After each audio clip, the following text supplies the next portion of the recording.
하나님의 말씀을 더 믿어야 하나, 뱀의 말을 더 믿어야 하나, 이렇게 하면은 다 하나님 말씀을 더 믿어야지요. 뱀의 말을 왜 따라가냐고 이렇게 대답하시겠죠? 그런데 창세기에 보니까 하나님의 말씀을 더 안 믿고 뱀의 말을 더 믿어가지고, 즉 사탄의 말을 더 믿어서 하나님 명령 거역하고 죄짓고 행복을 뺏기고 동산에서 쫓겨나더라니까요. 그게 첫사람 아담하고 하와하고 했던 일이에요. 아담과 하와가 왜 그랬을까? 나 같으면 안 그랬을 텐데. 그런데 여러분도 지금도 속고 계시다니까요. 저도 마찬가지고 지금 세상 속에서 하나님의 말씀을 더 믿고 더 따르고 더 섬기고 그렇게 해야 되는데, 하나님의 말씀을 제쳐두고 자꾸 세상의 산물을 따라가는 이런 일들이 너나 할 것 없이 우리 안에 있다는 사실이죠. 그래서 우리 주님이 귀 있는 사람은 들을지어다 그랬어요. 뭐 귀가 없다고요? 그래서 주님이 따지는 그런 사람들에게 더 구체적으로 뭐라고 말씀해 주셨느냐 하면은 들을 귀 있는 자는 들을지어다 그랬어요. 예? 귀 있는 자는 들어라 그랬더니 다 귀 있는데요? 이럴 것 같잖아요. 그러니까 들을 귀가 있는 자는 들을지어다. 또 말하면 귀는 있는데 들을 줄 모르는 귀가 있다는 얘기가 되지 않습니까? 이것은 우리의 이 육체적인 양귀를 두고 하는 얘기가 아닙니다. 이 말씀은 영적으로 하나님의 메시지, 하나님의 음성을 들을 수 있는 귀가 있고 못 듣는 귀가 있다고 하는 것을 우리 주님이 말씀해 주신 줄로 믿습니다. 그런 얘기가 어디 있냐고요? 누가복음 8장 8절에 보면 들을 귀가 있는 자는 들을지어다 그랬어요. 누가복음 14장 35절에서도 들을 귀가 있는 자는 들을지어다 그랬어요. 뭐 귀 있는 자는 들으라는 말씀은 마태복음 11장에도 13장에도 특별히 요한계시록 2장과 3장에 거기 7 교회에 대하여 말씀을 하시면서 교회마다 말씀을 마치는 그 마무리 단계에서 귀 있는 자는 성령이 교회들에게 하시는 말씀을 들을지어다 그랬어요. 이 성령의 음성을 들을 수 있는 귀가 있는가 하면은 성령의 음성을 들을 수 없는 귀도 있다고 말씀해 주고 있는 것이죠. 오늘 말씀은 죄수 바울, 이 바울을 로마로 호송하기 위하여 총독 베스도는 무역선을 이용하기로 했어요. 그리고 백부장 율리오에게 이 호송 책임을 맡겼습니다. 백부장 율리오는 이제 호송 책임자로서 알렉산드리아호를 타고 이렇게 떠나게 됩니다. 그런데 이 바울이 탄 배가 역풍으로 고생하다가 그레데 섬 미항에 겨우 도착을 했습니다. 그리고 거기서 이제 항해를 계속할 거냐 말 거냐 하고 토론을 하게 됐습니다. 그런데 이때 바울은 서슴없이 이야기를 합니다. 태풍이 지금 불어오는 시기다. 그러니 행선할 수가 없다. 만약 행선하게 되면 위태롭게 될 것이다. 그랬어요. 그런데 선장과 선주는 아니다. 계속 가자. 그렇게 말합니다. 이 선장과 선주는 계속 가자고 하는 데에는 나름대로 자기들 계산이 있고 이익이 거기에 있기 때문에 그렇게 말하는 거예요. 이제 판단은 백부장 율리오가 해야 되는데 율리오가 가만히 생각해 보니까 이 바울은 죄수고 선장과 선주는 바다의 경험이 너무나 많은 사람들이잖아요. 그래서 율리오는 세상 논리를 따라가지고 경험이 많은 선장과 선주의 의견을 따르기로 하고 항해하라고 했어요. 그런데 베닉스 항까지 가서 겨울을 나기로 하고 가게 됩니다. 우리는 경험을 토대로 한 또 지식과 인간의 타산에 의한 욕망 그리고 신앙에 의한 예언이 인간의 삶에 어떤 영향을 끼치는가에 대한 말씀을 오늘 본문에서 잘 말씀해 주고 있는 줄로 믿습니다. 첫째로 생각해 볼 내용은 바울이 항해의 위험을 예언했다고 하는 사실입니다. 바울은 하나님의 사람이죠. 그리고 다른 말로 하면은 성령의 사람입니다. 오늘 오전에 설교했던 내용에 근거하면 바울은 기도하는 사람입니다. 하나님이 쓰시는 사람입니다.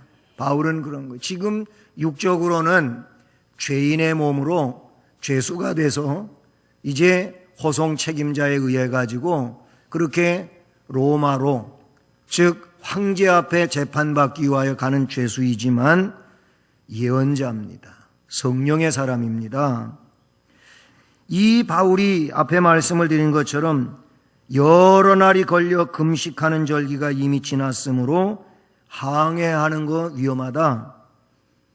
바울이 그들을 권하여 말하되 여러분들이여 내가 보니 이번 항해가 하물과 배만 아니라 우리 생명에도 타격과 많은 손해를 끼치리라 그랬어요. 9절에서 10절 말씀에 기록하고 있는 내용이지요. 여기 말하는 금식하는 절기는 유대력으로 7월 10일 대속죄일과 관계되면서 이제 지키는 금식 절기인데요. 양력으로는 9월 20일 전후를 이야기한다. 이렇게 볼 수가 있어요. 이때는 지중해에 태풍이 불어오는 계절이라고 합니다. 바울은 이 사실을 알고 있었습니다. 그래서 바울은 경고하는 것이죠. 바울의 경고 속에는 경험에 의한 것보다는 하나님의 직접적인 지시가 그에게 있었다고 볼 수 있는 겁니다. 만일 항해를 계속한다면 배에 실은 화물과 그 배까지도 위험에 처한다. 아니, 우리의 생명도 위험할 수 있다. 이런 아주 구체적인 표현을 하나하나 열거해 가면서 말씀해 주고 있음을 보게 됩니다. 이런 바울의 예언은 그것을 무시하고 항해를 계속한 지 얼마 안 돼서 실제적인 현실로 나타나지요. 14절로 20절까지 오늘 본문으로 읽은 말씀의 그 내용이 고스란히 드러나고 있습니다. 그리고 21절부터 25절 말씀에서도 하나님의 계시를 언급하고 있다는 사실이죠. 21절로 25절에 쭉 나열되고 있습니다. 바울은 하나님의 사람, 계시의 사람, 예언 능력을 가지고 있는 하나님이 쓰시는 사람이라는 사실이죠. 이제 언제나 성령의 지시를 받는 사람이었던 바울은 오늘 이 말씀에도 여실히 하나님의 역사를 드러내고 있다는 사실인 것이죠. 하나님의 사람, 계시의 사람의 말을 듣지 아니하면 인생의 광풍을 만나게 되는 겁니다. 또 모든 소유를 다 잃어버리게 되는 이런 안타까운 현실도 빚어지게 되는 겁니다. 더 나아가서는 생명도 위험당하는 이런 일들이 있다, 그런 얘기예요. 그러니까 하나님의 사람들이 뭔 얘기를 할 때에는 여러분 들을 수 있기를 바랍니다. 들을 귀가 있어야 또 듣지. 들을 귀가 있어야 듣지. 집사님 계속 그렇게 하시면은 안 됩니다. 이런 얘기를 어쩌다가 제가 할 때가 있어요. 무시하지 마시기를 바랍니다. 왜냐하면 기도하면서 느끼는 감정이 있기 때문에 그런 겁니다. 더더욱 성령의 사람, 얼마나 희한한 능력을 행하는 바울이었습니까? 우리 주님이 그를 붙잡고 쓰시는데 그런 능력자였어요. 그가 말하는 것은 그냥 무시하고 지나갈 일이 결코 아니라고 하는 사실을 우리가 기억할 수 있기를 바랍니다. 이 항해의 위험성을 말하고 있는 그 바울의 예언, 거기에 반하여 선장과 선주의 말, 오늘 말씀에 나오고 있지 않습니까? 이미 말씀드린 것처럼 선장과 선주의 말, 선장의 말은 경험의 산물이라고 말할 수 있고 선주의 말은 계산적인 말이다, 이런 얘기예요. 선장은 바다의 사람이잖아요. 항해를 많이 해본 사람들 아닙니까? 선주는 물건을 싣고 그 물건을 이제 이동시켜서 무역을 하는 사람들이 선주란 말이에요. 선주. 그러니 그 물건과 깊은 연관성을 가지고 있기 때문에 계산을 안 할 수가 없는 거예요. 그래서 계산적인 사람을 선주라고 말할 수 있어요.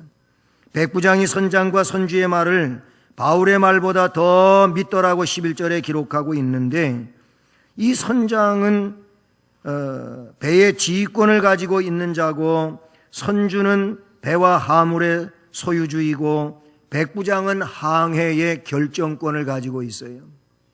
왜냐하면 이 배만큼은 백부장이 결정권을 가지고 있는 것은 로마 정부가 로마로 이송하는 제수를 그 배에 싣고 가기 때문에 백부장이 가라 하면 가는 것이고 못 간다 하면 못 가는 건데 백부장이 결정권자였어요. 항해의 결정권을 가진 백부장이 바울의 말보다 항해 전문가인 선장과 계산적인 선주의 말을 더 믿고 항해를 계속하도록 결정했다고 하는 것은 어떻게 보면 상식적으로 매우 타당성이 있는 결정이라고 볼 수가 있겠죠. 왜냐하면 사람들은 일반적으로 전문가의 지식에 의존하는 것이 통례가 아닙니까? 그리고 계산을 해보고 조건이 더 좋은 쪽을 택하는 것도 현명한 일이라고 말할 수가 있어요. 그러나 때로는 전문가의 지식이 무력하게 되는 경우가 세상사에는 많이 있어요. 분명히 전문가의 말에 의하면 이것이 문제가 안 된다고 하는데 그런데 낭패를 보는 일들이 세상에 있잖아요. 아무리 계산을 잘하고 정말 꼭꼭 맞추는 일이라 할지라도 그 계산대로 안 되는 것이 인생사라고 볼 수 있다는 사실이죠. 계산이 터무니없이 빗나갈 때가 있다 그러니 이처럼 인생사는 항상 경험과 계산대로만 되지 않습니다. 그렇게만 된다면 계산 잘하는 사람 맨날 좋을 것이고 많은 경험을 한 사람은 언제든지 경험을 토대로 실패하지 않겠잖아요. 그런데 그대로 안 되는 것이 인생사에 있기 때문에 우리는 하나님의 역사하심에 느낄 수 있어야 되고 그 하나님의 말씀하심에 귀를 기울이고 들을 수 있어야 하는 줄로 믿습니다. 실패의 원인이 뭡니까? 그러니까 이미 말씀 들은 것만 가지고도 여러분은 느끼실 수 있는 것이고 짐작할 수 있는 것이고 판단할 수 있는 내용 아니겠습니까? 실패의 원인은 다시 정리를 해보면 전문가의 경험을 너무 의존하면 안 된다는 겁니다. 바울이 탄 배가 항해를 계속한 지 얼마 안 돼가지고 유라굴로라고 하는 광풍이 이 태풍을 만나가지고 바울이 예고한 대로 위험에 처하게 되지 않습니까? 선장의 전문 지식 너무 의존하다가 그 전문 지식이 무용지물이 되는 이런 상황을 만나고 말았어요. 유라굴로는 북동풍이라는 그런 이름입니다. 그런 뜻인데 이 바람은 저 그레데 섬의 중앙에 있는 북쪽에 이다산이라고 하는 산이 있어요. 이 이다산에서 지중해를 향하여 내리부는 이런 바람인데 그런데 이 바람이 남풍과 해상에서 충돌을 합니다. 그리고 남풍하고 북에서 오는 바람하고 충돌을 일으키면 그냥 그 충돌로서 소멸되는 것이 아니고 오히려 그것이 태풍으로 바뀐다는 거예요. 그래서 이 유라굴로는 좀 속된 표현 같지만은 미친 바람이, 광풍이라 그러지요. 광풍. 예측하지 못하는 이런 바람이어가지고 만약에 항해를 하다가 이 바람과 배가 부딪히게 되면은 그 배는 꼼짝없이 깨지고 마는 이런 상황에 놓인다는 것이 그때 당시에 그 바다에서 있었던 얘기들인 것입니다.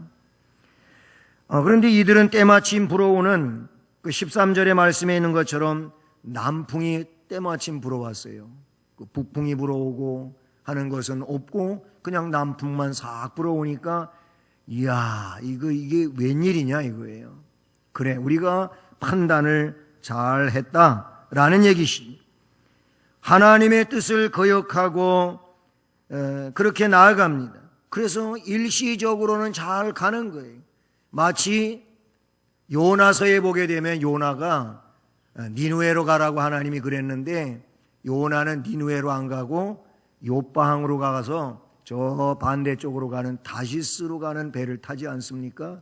배를 딱 배표를 끊어가지고 타고 가는데 이게 선택을 잘했다고 생각을. 바람이 순풍이 불고 배가 순탄하게 잘 가도록 도와주고 있는 거예요.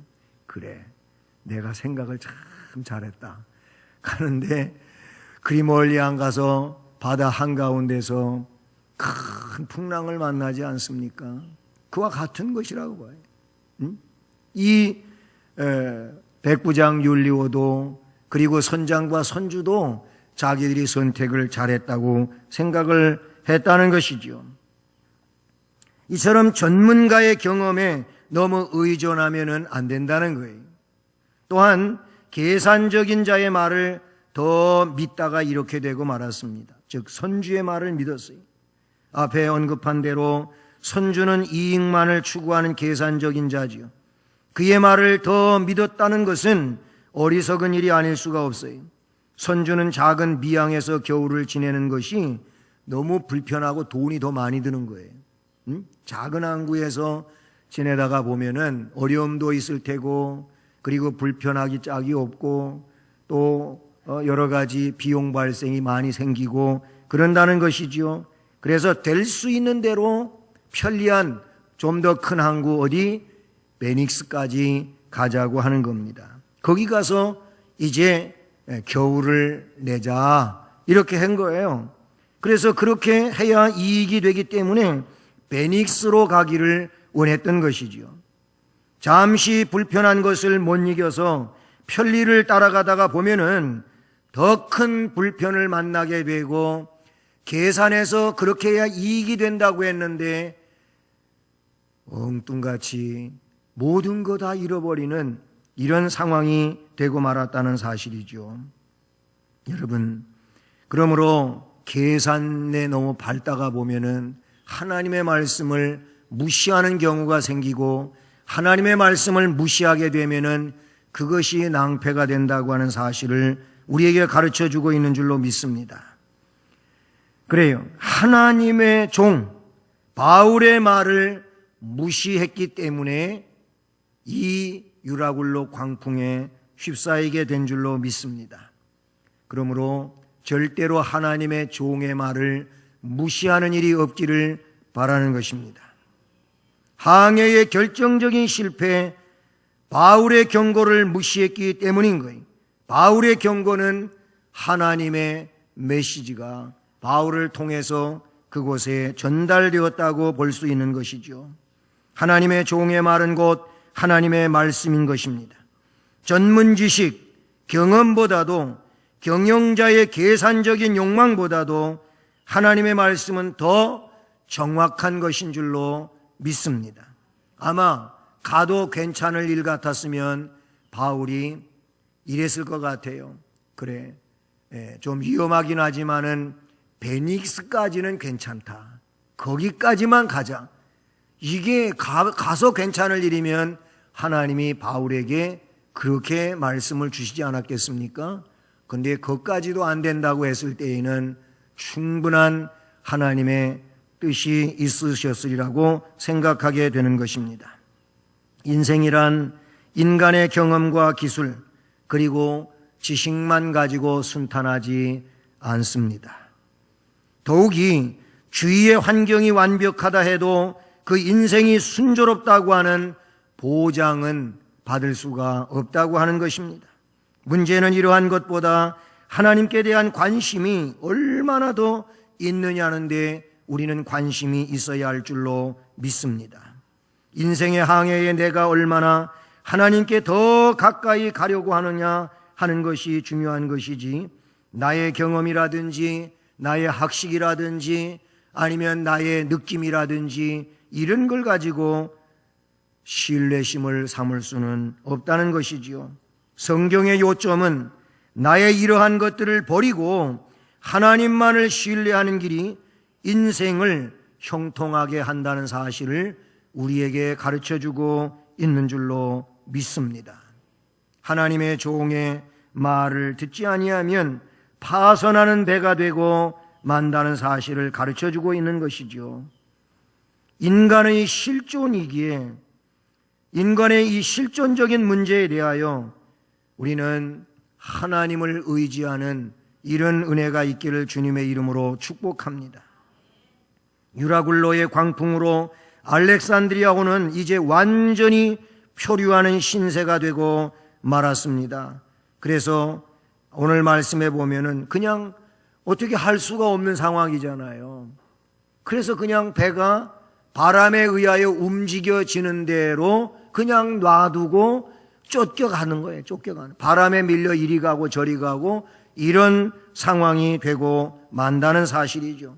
그러면 그냥 놔두면 큰일 날 것 같아가지고 배에 있는 밧줄을 가지고 배를 그냥 감아버리는, 깨지지 않게. 왜 나무로 만든 배니까 역시 깨질 수 있잖아요. 그래서 깨지지 않게 배를 줄로 묶었다고 하는 이야기도 나오고, 그렇게 하고 연장을 내리고 그냥 쫓겨가는. 왜 연장을 내리는 겁니까?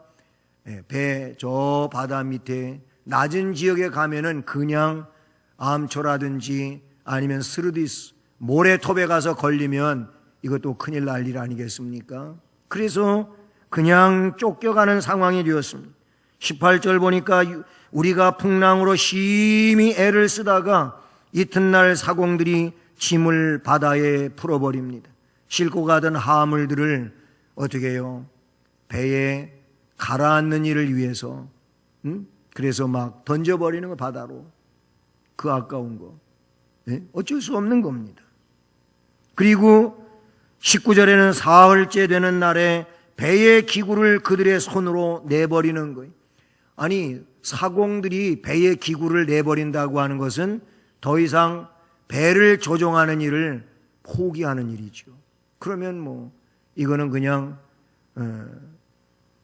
세상 말로 이야기하면은 그냥 어떻게 우연히 살아날 일만을 기대하는 이런 상황이 되고 말았다는 사실이죠. 자, 그런데 오늘은 20절까지만 읽었지만은 그러나 그 뒤에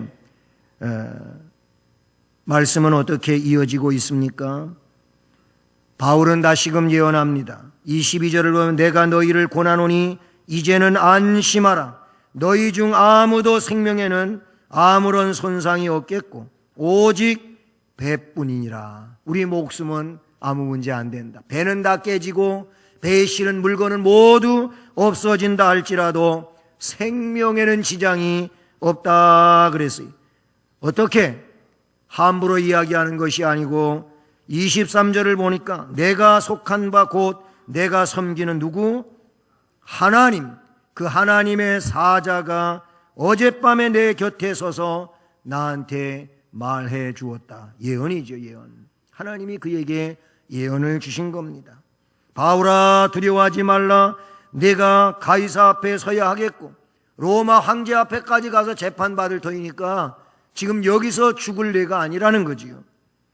또 하나님께서 너와 함께 항해하는 자를 다 내게 주셨다 하였으니 그러므로 여러분들이요 안심하십시오. 나는 내게 말씀하신 그대로 되리라고 하나님을 믿노라. 이렇게 다시금 말씀하고 있는 걸 보게 됩니다. 진즉에 바울 사도의 말을 들었으면은 아무 문제가 없고 손해 날 일도 없었을 텐데 아주 14일 동안 생고생을 하고 모든 거 다 잃어버리고 죽다가 살아난 일에 대한 말씀을 본문에 담고 있는 것입니다. 백부장의 잘못된 선택이었던 겁니다. 우리도 인생을 살면서 스스로가 결정권자라고 잘못된 결정, 선택을 하지 않기를 바랍니다. 무슨 기로에 선 일이 있다면은 반드시 하나님 앞에 엎드려서 기도하시고 기도로서 하나님께서 주시는 답을 얻으시기를 바랍니다. 그리고 그 답이 인생의 경험이라든지 지식이라든지 아니면 여러 가지 상황적인 면에서 잘못된 것 같다 할지라도 하나님의 뜻을 따르시기를 바랍니다. 그것이 복된 것이고 그것이 승리하는 것이고 그것이 또한 아름다운 역사를 이루는 이런 축복의 일이 될 줄로 믿습니다. 어떤 일이 있어도 하나님의 계시보다 인간의 경험과 계산을 더 믿고 따라가는 이런 어리석은 자가 되지 않고 지혜자가 되기를 주님의 이름으로 축복합니다.